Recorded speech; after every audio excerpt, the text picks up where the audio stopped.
Mike and his classmates were working on their art projects at school. Mr. Lay always let them chat quietly during art time. While Mike was painting, he noticed a new student, Chris, in class was wearing headphones while they worked. Mike stopped and looked around. No one else was wearing headphones. "Hey," Mike whispered to the kids at his table.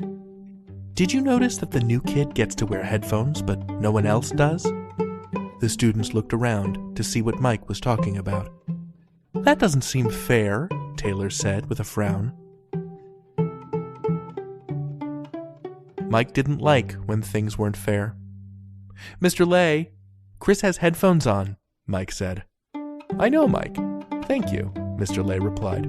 "Chris needs those." Mike felt upset.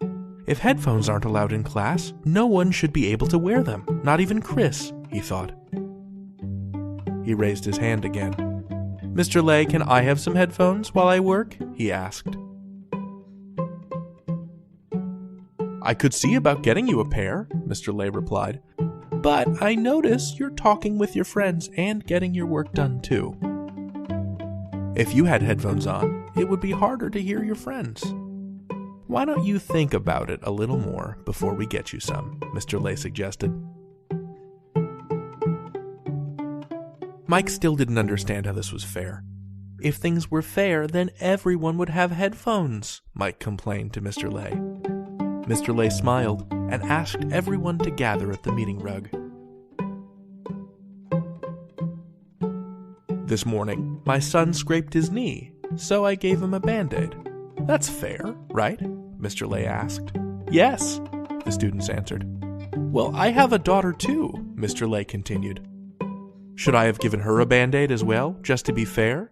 "No," they answered, looking around at each other. They were a little confused. "My son needed a Band-Aid, but my daughter didn't. Sometimes that can happen in class too," Mr. Lay said with a smile. "That makes sense," Mike said. He had seen Chris cover his ears while walking in the hallway earlier that day. Headphones must be really helpful for Chris. Mike went back to his painting. "We should talk a little quieter so we don't distract Chris," Mike said to the students at his table. "Good idea," Taylor agreed. Chris looked over at Mike. "Thank you. That's helpful," Chris smiled.